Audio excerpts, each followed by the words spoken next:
शलोम शलोम शलोम प्रभु यीशु मसीह नासरी के नाम में। इस वीडियो में जो आप सुनने जा रहे हैं एक ऐसी सच्चाई जिसे पूरी अगर सुन लेंगे तो हम जो मसीह विश्वासी कहलाते हैं, कितना मुश्किल था उद्धार जो हमें इतनी आसानी से मिल गया, कितना कठिन है शुद्ध होना। और जब तक इस कठिनाई को हम महसूस न करें, मसीही जगत में जो बहुत सी कमियां फैल रही हैं, मनमानी अपने अपनी तरह की, वो समाप्त हो जाएगी। मुख्य वजह यह है कि हमने उस बहुमूल्य खून को, उस महान बलिदान को कैसे लिया और कैसे लेना चाहिए। तो कैसे लेना चाहिए आज वो आप सुनेंगे और पवित्र शास्त्र में से देखेंगे। एक ऐसी घटना जो निश्चित इस पृथ्वी पर इज़राइल में, यरूशलेम में घटना ही है, वो होनी है, बाइबल में लिखी है। पर वो कैसे होगी, हम बहुत ही उत्सुक रहते हैं तीसरे मंदिर का बनना। पर शुद्धिकरण के लिए जो क्रियाएं की जा रही हैं, जो हो रहा है यहूदियों के बीच में, उसके बहुत छोटे से अंश आप इस वीडियो में सुनेंगे और खुद अंदर महसूस होगा कि इतना बड़ा कठिन काम ये यहूदी ही कर सकते हैं, मसीही नहीं कर सकते। उन्हें मालूम ही नहीं है। और परमेश्वर उन्हें कितनी ज्ञान बुद्धि प्रवीणता दे रहा है कि ये बातें वो कर पा रहे हैं। लाल बछिया का कितना कठिन है, वो सफ़ेद बाल 18 महीने में निकलते ही हैं, कितना कठिन है, विज्ञान साबित करता है। पर पवित्र आत्मा के द्वारा इन चीज़ों का निराकरण होना है। आप ताज्जुब करेंगे कि एक जो पुरोहित, जिसे याजक बोलते हैं, कोहेनिम बोलते हैं हिब्रू में, आप पहचानेंगे कि अशुद्धता, सबसे अशुद्धता कैसे शुद्ध करने का, उससे बचने का कितना कठिन है। एक व्यक्ति को वो अस्पताल का द्वार देखता ही है जहाँ सैकड़ों मौत होती हैं, हर दिन मौत होती है, हर घर में मौत होती है। उसके बावजूद भी कैसे ऐसे लेवी गोत्र के कोहेनिम आज पूरी शुद्धता के साथ हैं। आज जो आप सुनने जा रहे हैं पूरा सुनिएगा, इसलिए कि पवित्र शास्त्र के वो प्राचीन रहस्य कितने अद्भुत हैं और कितनी कठिनाइयां हैं उसमें कि मनुष्य उसे पूरा सचमुच में करने की स्थिति में नहीं हो सकता। आज मैं वो बात कर रहा हूँ जो मंदिर निर्माण के लिए प्रमुख चिन्हों में से एक है और प्रमुख है, जिसे हम लाल बछिया या रेड हाइपर, रेड हीपर कहते हैं, लाल गाय। कितना कठिन है। पिछली बार जो इनने एक रिहर्सल की थी, एक असफल प्रयास कह सकते हैं, उससे यहूदियों ने सीखा, इजराइलियों ने सीखा कि उन्हें क्या करना है और वो किस रीति से क्या क्या कर रहे हैं, ये भी जानेंगे। इसके अतिरिक्त 100 से डेड बॉडी से जो अशुद्धता आती है, होती है, जो पवित्र शास्त्र में पाई गई है, गिनती में इस संबंध में 19 में है।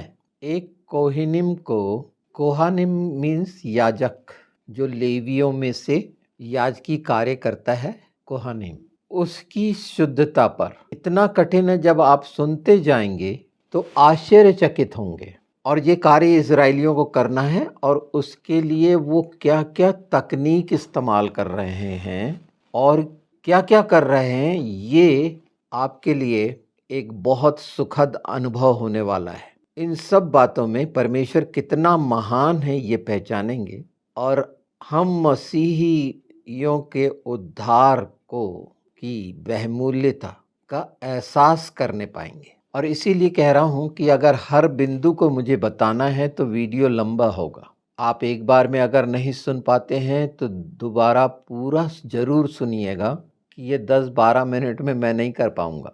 और अगर मैं ऐसी कोशिश भी करता हूँ तो पूरी सच्चाई के साथ इंसाफ नहीं होगा।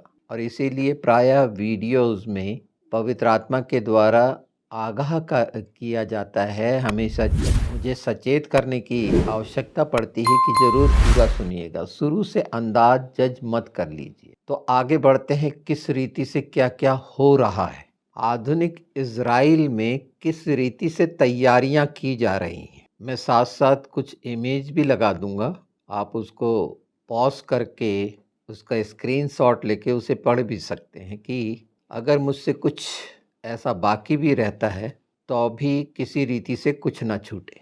तो ये सब बातें जो आप सुनने जा रहे हैं, मंदिर की व्यवस्था, याजकी शुद्धता, धार्मिक कानून, आधुनिक विज्ञान और राष्ट्रीय योजना से जुड़ी हुई बात, ये बहुत अहम बात कह रहा हूँ मैं। हम देखें गिनती अध्याय 19 में जो मिलता है, वहाँ परमेश्वर ने इज़राइल को ऐसी लाल बछिया के विषय में आज्ञा दी है जो पूर्णतः लाल होनी चाहिए, जिसमें कोई दोष ना हो, उसका बाल एक भी बाल सफ़ेद ना हो। अब जब मैं एक भी बाल सफ़ेद की बात कर रहा हूँ तो पूरा शोध करके इस पर रिसर्च करके पता किया गया कि 18 महीने के बाद बालों का रंग बदलना शुरू होता है। ये विशेष बात है, इसमें कोई जल्दी नहीं, और तब तक देखा जाएगा। और सफ़ेद बाल ना हो उसके लिए जो तकनीक इस्तेमाल की गई है वो भी आप सुनेंगे। और जिस पर कभी जुआ ना रखा गया हो, उसकी राख से शुद्धिकरण का जल तैयार किया जाना है। और इस जल का उपयोग इज़राइल में उन व्यक्तियों के लिए किया जाएगा जो शव के कारण, डेड बॉडी के कारण अशुद्ध हुए हैं। इसे बहुत भयानक अशुद्धता मानी जाती है। आपको वो नाइन की विधवा जो थी, उसका जो जवान बेटा मर गया था और उसकी अर्थी आ रही थी, यही लिखा है बाइबल में, हिंदी में। तो प्रभु यीशु को देखकर उसे नीचे रखे तो यहूदी सोच रहे थे ये छुएगा तो अशुद्ध हो जाएगा, पर वहाँ उस जवान को प्रभु यीशु ने जीवित की। इसका अर्थ है कि ये सच्चाई कि शव के कारण अशुद्धि होती है, कितनी भयानक अशुद्धि होती है।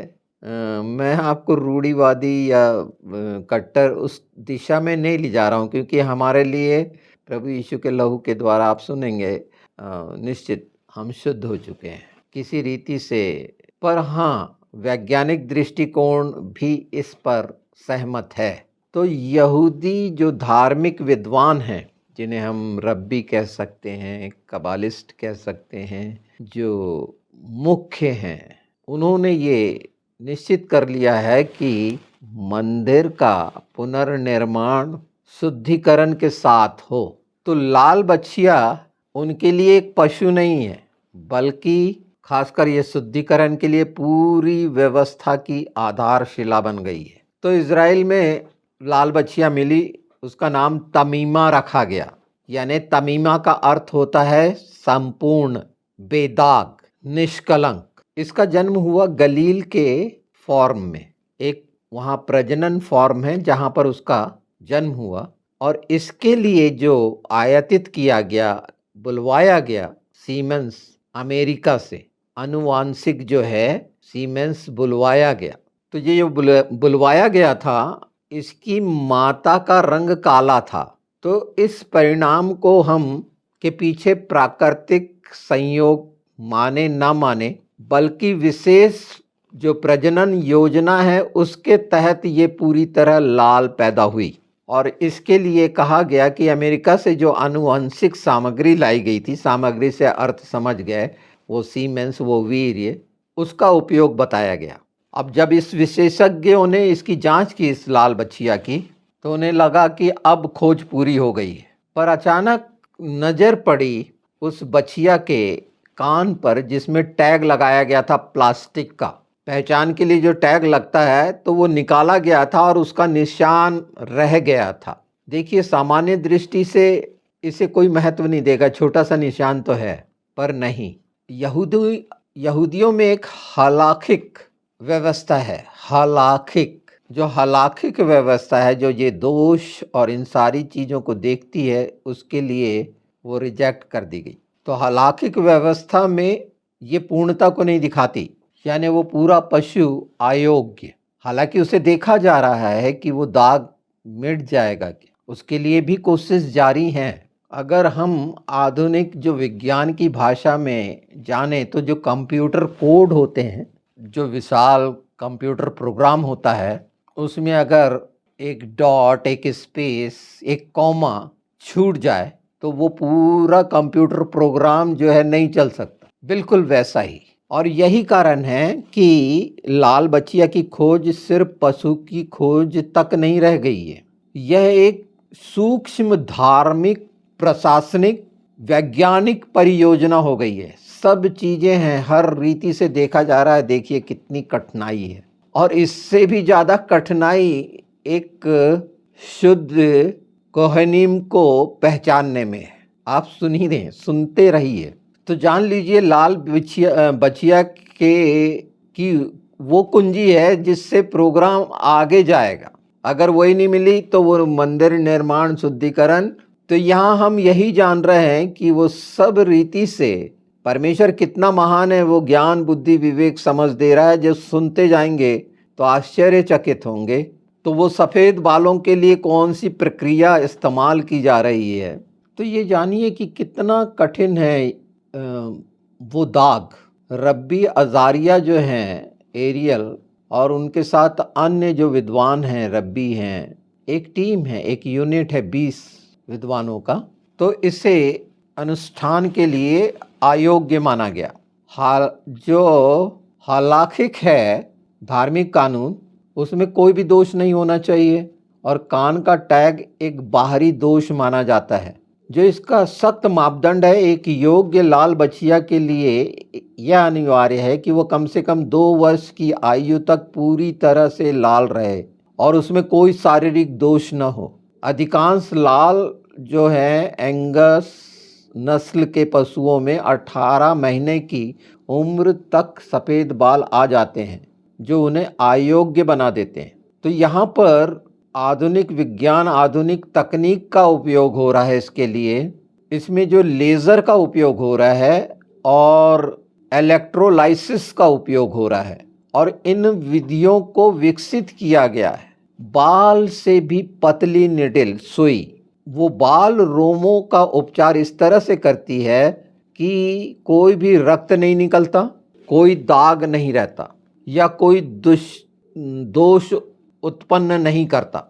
हालांकि के धार्मिक कानून के अनुसार अगर तमीमा पूरी तरह लाल रहती है और कोई ऐसा उसमें नहीं होता तो वो प्रजनन के लिए निश्चित तैयार रखी गई है। ये राष्ट्रीय कार्यक्रम है, ये जानिए।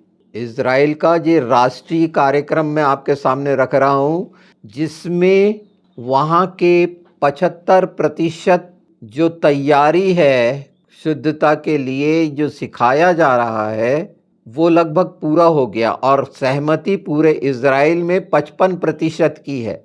2 लाख कोहिनिम से अभी तक 1,50,000 कोहिनिम प्रशिक्षण पा चुके हैं ये राष्ट्रीय प्रोग्राम के तहत। इस कार्यक्रम जो हो रहा है उसके लिए 55% यहूदी इजरायली इस राष्ट्रीय अभियान का समर्थन कर रहे हैं।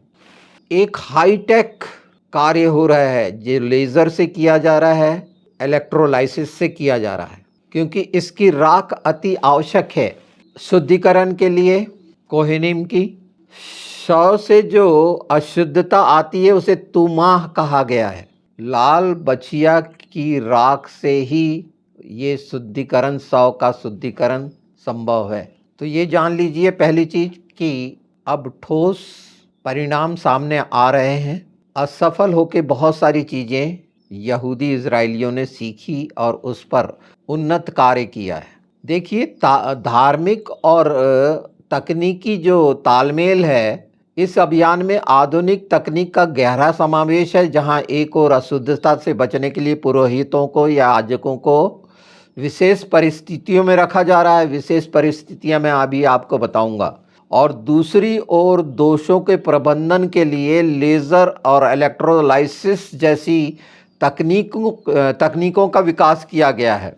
साथ ही प्रशिक्षण के लिए जो है कोहेनिम, पुरोहित, याजकों के प्रशिक्षण के लिए जो आभासी व्यवस्था वर्चुअल रियलिटी का बहुत ही प्रभावी ढंग से उपयोग किया जा रहा है, वीआर का। तो जानिए कितना भयानक है। अशुद्धता को समाप्त करना कितनी कठिन जटिल प्रक्रिया है धार्मिक कानून के अनुसार, और इसे इसीलिए मैंने रखा कि हम मसीहों को जानना चाहिए। अब देखिए, शव के लिए अस्पताल वो जगह है जहां अशुद्धि होती है। यानी कोई लड़का कोहिनीम किसी लेवी परिवार का अगर अस्पताल में पैदा हुआ है तो वो अशुद्ध माना जाएगा। वो कोहिनीम के कार्य के लिए रखा ही नहीं गया। यानी एक लाल बछिया को जिसका बलिदान किया जाना है, जिसे जलाया जाना है और उस की राख को लेना है, तो वो लाल बछिया के संपर्क में भी अशुद्ध हो जाएगा। वो लाल बछिया को ले जाने वाला भी नहीं हो सकता। जो मंदिर के बाहर ये कार्यक्रम होगा वहाँ पर शुद्ध वाला जो कोहेनीम है इन सारी चीज़ों से, वो अगर जाएगा तो वो लाल बछिया के द्वारा अशुद्ध हो जाएगा, उस वो कार्य के द्वारा। इसीलिए एक दूसरा कोहेनीम रखा गया है जो राख ले आएगा। तो जो तमीमा का जन्म हुआ और उससे जो प्रजनन शायद अब तक हो भी गया हो, तो उससे जो प्राप्ति होगी लाल बछिया की, वो विशुद्ध दोष रहित होगी। और अगर ऐसा 18 महीने में दोष आता है, और ये भी हो सकता है कि वो हो चुका हो, और ये स्थितियां पहुंच चुकी हैं जब 1.5 लाख कोहिनीम को प्रशिक्षित किया जा रहा है वीआर से। ये साधारण बात नहीं है। और जैसे ही लाल बछिया का एक रिहर्सल किया गया था और मालूम हुआ था और हमास ने आक्रमण किया था, और इसका स्टेटमेंट है कि लाल बछिया के कारण एक बात रखी गई थी, और इस तरह से अब ये दूसरी बार है।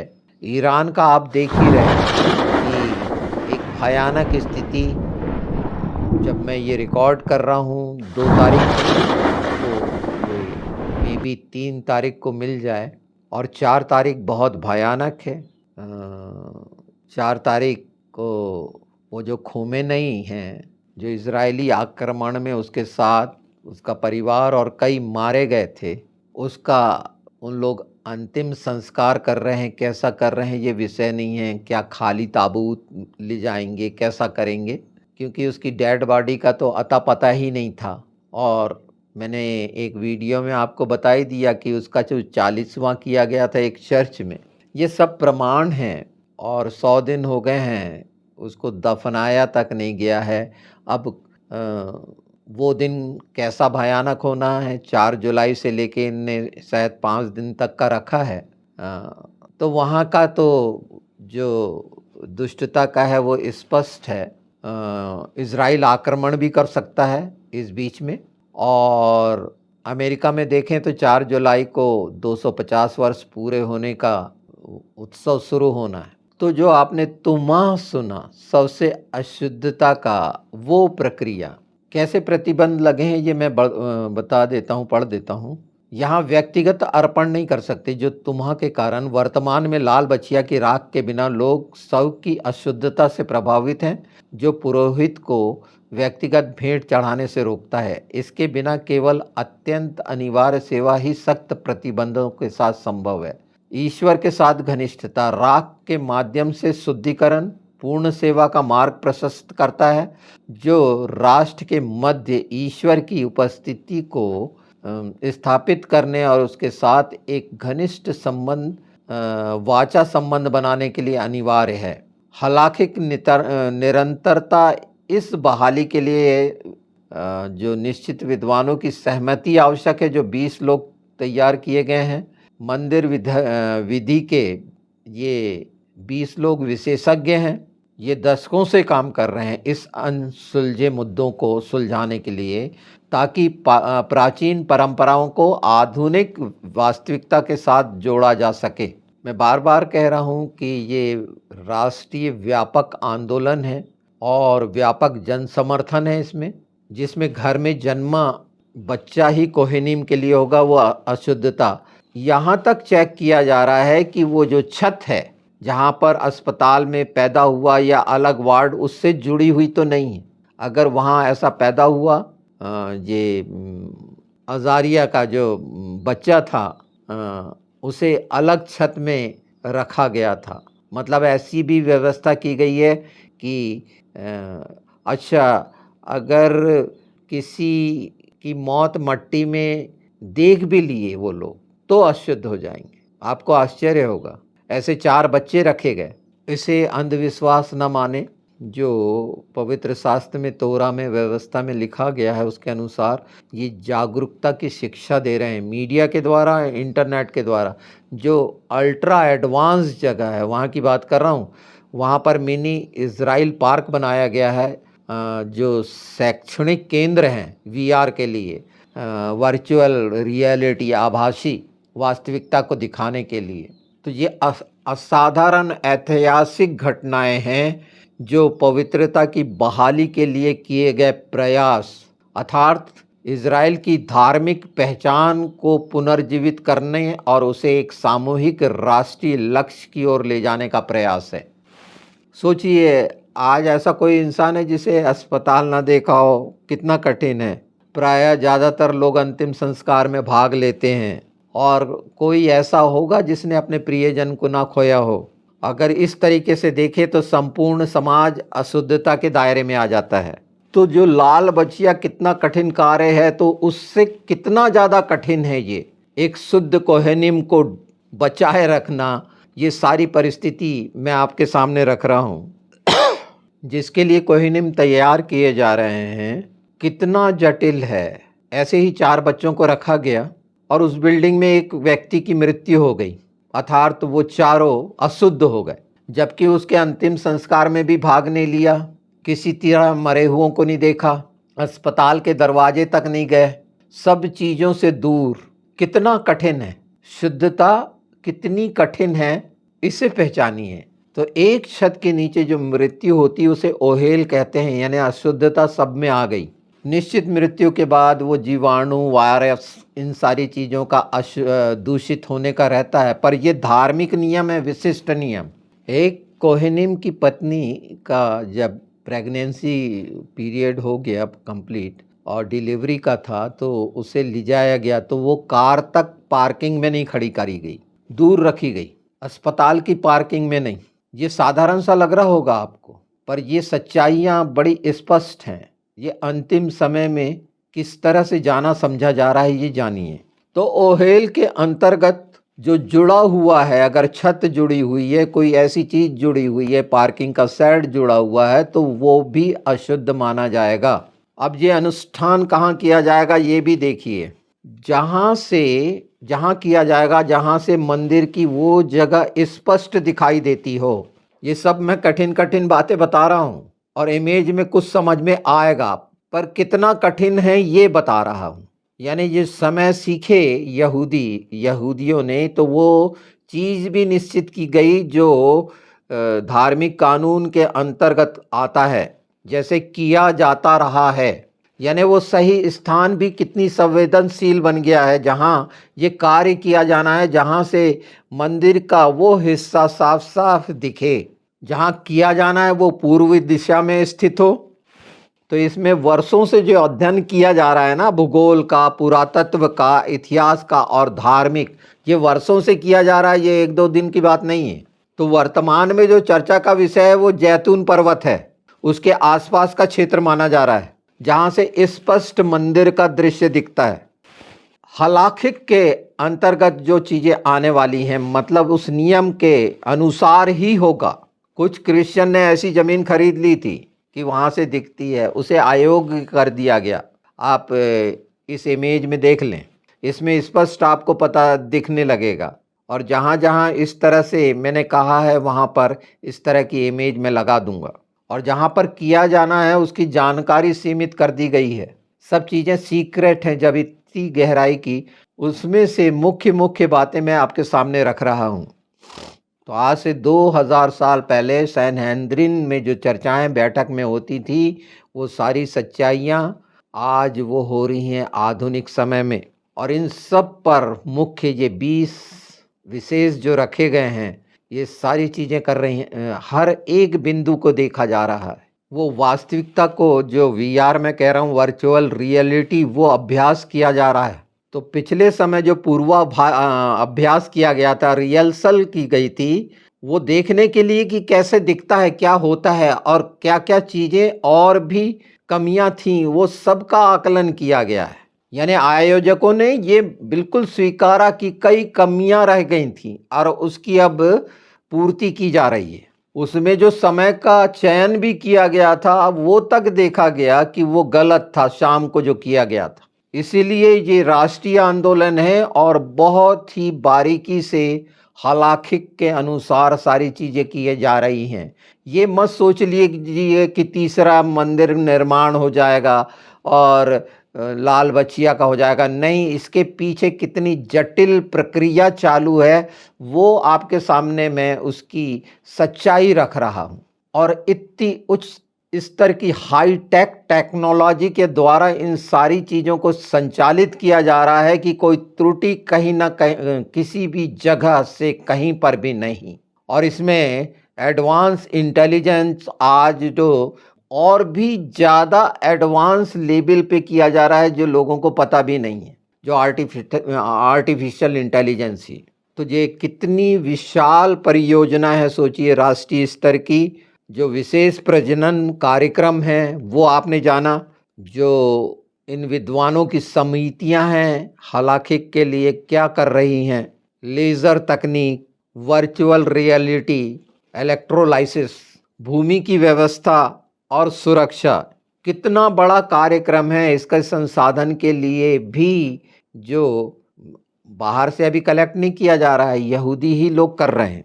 कितना कठिन है ऐसे समय में कि एक व्यक्ति अपने आप को कैसे शुद्ध रखे। कोहेनिम की बात कर रहा हूँ, इज़राइल हलाखिक के अनुसार। जबकि आज अगर हम देखें तो हर एक हाथों में स्मार्टफोन है, सड़क पर कैमरे लगे हुए हैं, डिजिटल पहचान के लिए आर्टिफिशियल इंटेलिजेंसी की बहुत बड़ी जानकारी विश्लेषण करती है। लगता है कि ये आधुनिक सभ्यता जो है और प्राचीन व्यवस्था के बीच टकराव है। वहाँ तकनीक जो आज सफ़ेद बालों को बिना हटाए, बिना दाग छोड़े सहायता कर रही है, ये तकनीक कितना गहरा रिकॉर्ड रखेगी, आप कल्पना कर सकते हैं। तो यही तैयारी मैंने इसलिए सामने रखी कि प्रभु यीशु का आगमन निकट है, हमारी तैयारी कैसे होनी चाहिए। हमें इस अनुष्ठान की ज़रूरत नहीं है, पर हम इसका इनकार नहीं करेंगे क्योंकि परमेश्वर ने इन सारी चीज़ों को रखा और प्रभु यीशु के लहू के द्वारा ये अनुष्ठान हमारे जीवन में पूरा हुआ। ये कितना कठिन है, एक मनुष्य के लिए कितना कठिन रहा होगा प्रभु यीशु के लिए, वो निर्दोष और निष्कलंक रहना कितना कितना। तो इब्रानी ये सिर्फ शारीरिक शुद्धता नहीं, इब्रानी में ये कहा गया है कि मसीह का जो लहू है हमारे विवेक को शुद्ध कर देता है कि हम जीवते परमेश्वर की सेवा कर सकें सचमुच में।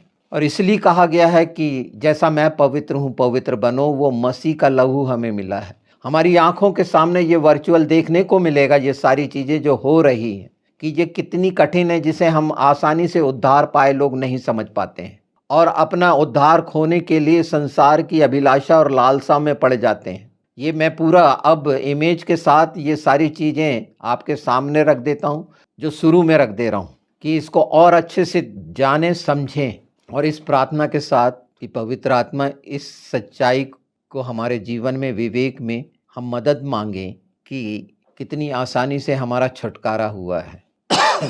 ये देखिए, जो लाल बचिया की जो जीर्णोद्धार के द्वारा माउंट टेम्पल पर जो तीसरा मंदिर बनना है, उसका राष्ट्रीय ब्लूप्रिंट है। ये ऐसा रहेगा। जो आपने सुनेंगे तमीमा के बारे में, तमीमा का जन्म जो है एक विशिष्ट, उसके कान में जो टैग लगाया गया था, तो जो वर्तमान में इसका इस्तेमाल किया जाना था, उसके लिए ये अयोग्य।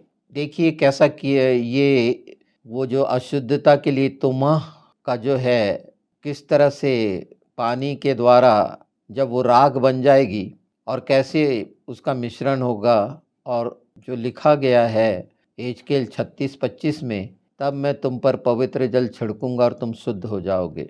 पवित्रता का रास्ता खुला है। ये आपने देख ही लिया कि जो वर्चुअल रियलिटी से प्रशिक्षण हो रहा है उसको भी पूरे राष्ट्रीय अभियान के तहत देखा जा रहा है और करीब करीब पहुंच चुके हैं वो लेवी लोग। ये मान के चलिए 2 लाख कोहेनिम, लेवी परिवार के, लेवी गोत्र के। ये मास्टर प्लान है जो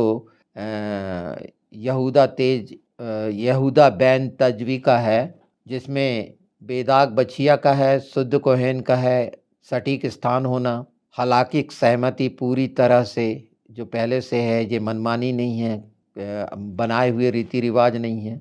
जन जागरूकता के लिए भी जो रखा गया है प्रशिक्षण, और उसके लिए व्यवस्था का कैसे कब कौन सी ली जाएगी, राष्ट्रीय पवित्रता की बहाली का है ये कार्यक्रम। इसमें देख लीजिए वो जो लेज़र और लाइसिस का उपयोग बाल में जो किया जा रहा है, जो आप सुनेंगे आगे। दो पुजारी, 2 पुरोहितों की जो प्रणाली है शुद्ध कोहेन में, जब बछिया की राख लेने के लिए दूसरा जाएगा, आप सुनेंगे ये सारी बातें। इसे भी जानेंगे आगे कि जो दिखाया जा रहा है इसमें जैतून पर्वत से वो सटीक स्थान जहाँ किया जाना है कि वहाँ से वो मंदिर दिखे, ये पूर्व में जैतून पर्वत के आसपास ये होगा वहाँ पर। इन सब बातों के समाधान के लिए जो अनसुलझे मुद्दे हैं वो पूरे होने के करीब आ गए हैं। ये जो अभी तक 20 शीर्ष विद्वान हैं, 23 और 3 का विस्तारित करना है। ये पिछली कमियों से जो सीखने के लिए जो एक चार्ट है वो देखिए आप इसको। जो आप सुनने जा रहे हैं वर्चुअल रियलिटी का, उसका भी आपके सामने है। ये जो प्रोजेक्ट चल रहा है इसको अपग्रेड करने के लिए जो यहूदी समर्थन की बातें हैं इसमें, और ये पूर्ण सेवा का शुरू हो जाना, ये सब सिखाया जा रहा है जो यशायाह की भविष्यवाणी में है। तो ध्यान रखिए, आपने जो सुना है, वीडियो बहुत लंबा है पर इसे सुन के ये सच्चाई जान लेना आवश्यक था। मैं समझ रहा हूँ इतना बड़ा सब बातें बता देना और उनके शब्दों का जो हिब्रू में है और उसका अर्थ कि हम अपने आप को पहचाने मसीह, इतनी आसानी से हमें मिल गया है। और इससे संबंधित और कोई प्रश्न होंगे हम इसको और डिटेल कर सकते हैं। ये इसलिए किया जाना ज़रूरी है, हमें रीति रिवाज में नहीं पर उन्हें करना है। इज़राइल में ये चीज़ें होना है, इसीलिए जब तक लाल बछिया का अनुष्ठान ना हो जाए वो चीज़ें पूरी नहीं होंगी। और दोनों कितने कठिन काम हैं हम जान लिए। मुझे उम्मीद है कि आपने पूरा सुना होगा और पवित्र आत्मा इसकी समझ आपको दे। शलोम शलोम।